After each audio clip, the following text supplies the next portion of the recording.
Hello, this is Joseph Holbrook. We're getting ready to start a new semester. I hope you're ready for it. In this great year of 2020, I'm going to be talking to you about some analytical writings that we'll be reading this semester. And we'll begin with a great book on theory for religious studies by Seth Kunin, called Religion, the Modern Theories. So we're not going to read the entire book, but we will attempt to read some of it, some that will be particularly beneficial to our course this semester. So it basically, one of the reasons why I like the book is it deals with a lot of classic traditional theories. I guess because I'm a classical traditional man. So in the first part, we'll be studying 3 of these. After the introduction, there is a chapter 1 on Karl Marx and cultural materialism, which we're going to talk about tonight. Next week, we'll talk about Emile Durkheim and functionalism. And then the third week, we'll talk about Max Weber and his analysis of the power of ideas and religious beliefs and society. In addition, there are 2 others that we're not going to go over this semester, but maybe at another time: Sigmund Freud and the psychological method of analysis and theory about religion. And then lastly, Rudolf Otto and the idea of the holy. And so that is going to be our focus. We'll also have 1 chapter from the part 2, which will deal with sociological theories and secularization. I just closed the book, but we'll be doing that in a few weeks. So I'm going to share my screen with you. I'm going to be putting these on YouTube so that I can send them to you or post them in Canvas. Hold on 1 second. Let me find my place here. Okay. Launch meeting Zoom. Let's see if this is it. No, that's not it. Share.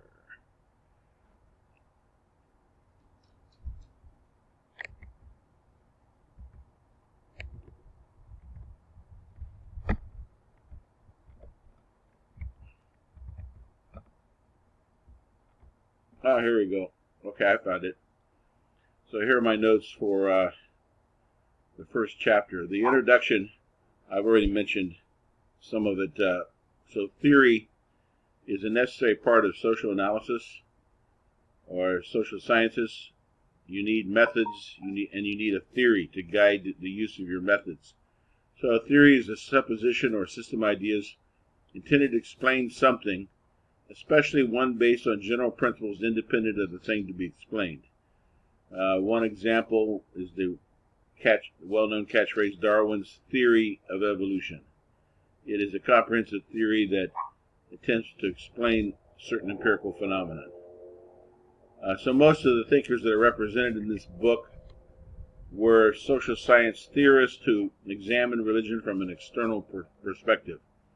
The exception was Rudolf Otto, who was a theologian. Now we're going back into the middle of the 19th century with Karl Marx. So this book somewhat proceeds on a chronological basis. First Karl Marx, then at the turn of the century we had Emile Durkheim, and which gave rise to the school of functionalism.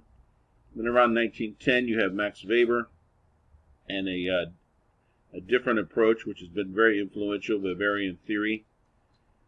So religion must work on 2 different levels, the individual and the society.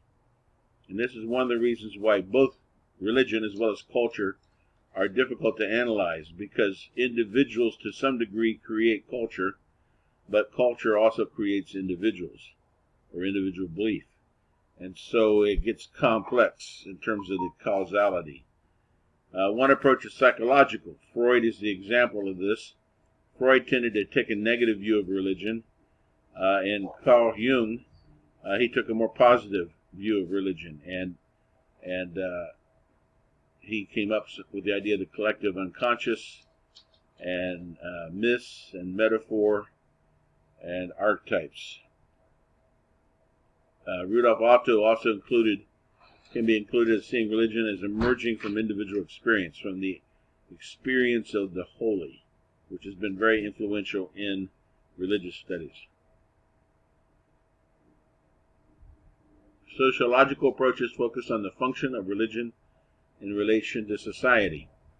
Karl Marx would be in the camp of a sociological approach, although a specific kind, which is Marxist theory.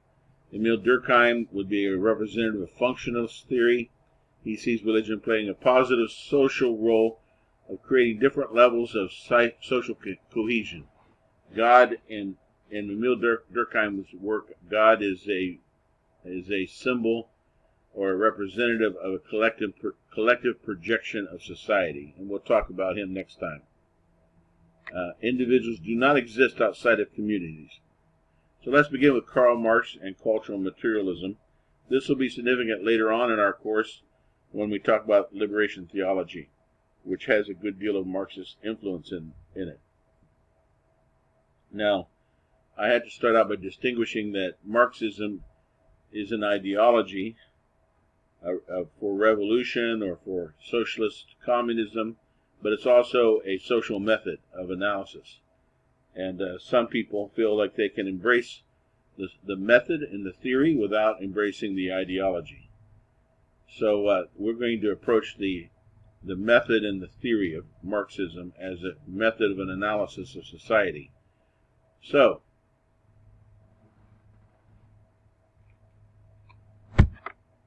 the fundamental aspect of Marxist analysis is that it gives priority to the material aspect of human experience over the ideal. One of Marx's mentors, Hegel, focused on ideas and the power of the ideal. Marx takes a different approach and looks at the material world, or economics would be another way to put that. Marx sees the mind as part of the body, and therefore the mind is part of the material. In Marx's theory, praxis is very important. Praxis is a Greek word meaning practice or action. And you'll see this arise again later in Liberation Theology, a theological emphasis on the need for action to bring about justice. Praxis is related to Marx's emphasis for the need for praxis, the nexus of thought or theory acting in the material world. The concept of praxis also figures, I already said that, figures in Liberation Theology. For Marx, economics is the underlying fundamental structure of society. All societies have changed and moved through an evolutionary sequence of development based on economics and technology. So you had prehistory with hunters and gatherers, then you had ancient history with the agricultural-based societies, the classic civilization of the Greeks and Romans, and then after that you had medieval feudalism, with feudalism being the economic or material basis of the medieval period. And from there it goes into capitalism in the early modern period, and Marx theorizes that there is a future levels of development for civilization, from capitalism to socialism and eventually to the stateless society. For Marx, the motor of all change, social change, is built into the economic system. This motor is the conflict between social classes. He believes that as society develops and becomes industrial, that the workers will become more and more disgruntled with the exploitation they experience and their alienation from their labor, and this builds into the system an inherent conflict, which will eventually lead to a break with the system. Consciousness is another important word for Marxism. It's not being inward or absolutely reflexive. In this context, consciousness for the Marxists is an awareness of people in their actual life process. For Marx, being conscious and productive are basically the same. Again, you'll see this later in Liberation Theology. And also in Gramscian neo-Marxist theory, the idea of consciousness raising. Paulo Freire, the Brazilian educator, attempted to raise the consciousness of peasants with literacy training. Religion is the opium of the people, is Marx's point of view about religion. It's fairly negative, but not entirely. It's an expression of human alienation, in part as the mechanism of perpetuation of that alienation, and in part also as a painkiller. So he sees that religion can lull people into a sense of false consciousness by giving them otherworldly explanations for their suffering and causing them to be passive in the face of oppression and exploitation. But another alternative view of religion is that under these in misery and under terrible conditions of exploitation, oppression, religion becomes a way of deadening the pain. It becomes a way of finding some ray of hope in a hopeless situation. As I said, Marxism, as well as Freudianism, are fairly negative about religion.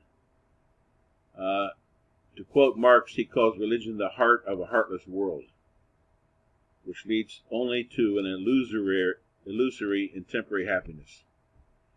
As such, it plays a role in validating and justifying the dominant economic structure of society.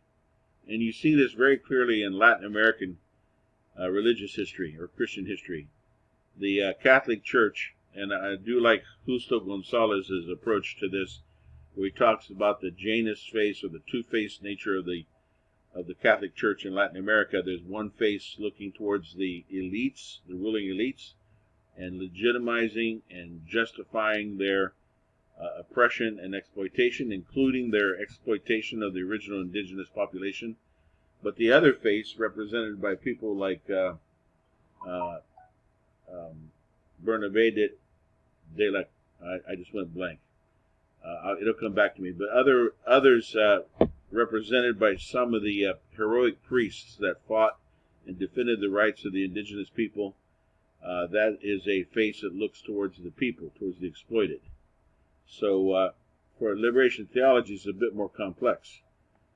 But Marx points out that religion has often played a role of validating and justifying the dominant economic structures of society, including the exploitation. And this is particularly true in Latin America. Both Marx and Engels accepted the idea that society evolves along a single path, progressing towards a singular end. This is one of the weaknesses of Marxist theory. Engels said, used the phrase savagery, barbarism, and civilization as three stages of human development, which came straight from a sociologist by the name of Edward V. Tyler. And this is a type of social Darwinianism. Of course, Marx and Engels are writing in the middle of the 19th century, so they were influenced by the theories of Darwin and other sociologists, early sociologists and anthropologists that began writing from a social Darwinian perspective. Natural religion is an early form of religious consciousness arising from a sense of duality between man and nature. Nature appeared alien and all-powerful to humans.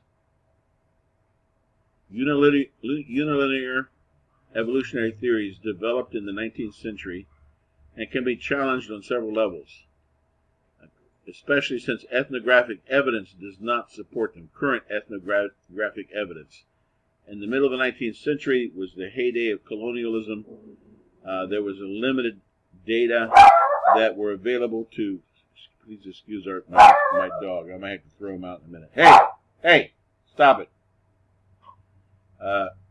Empirical data was limited to the data collected by missionaries or colonial administrators, and they tended to have an ethnocentric bias, and so they measured cultural development by the standard of European modernism. I might have to pause this. This is irritating. Unilinear, I read that. Cultural diffusion is another aspect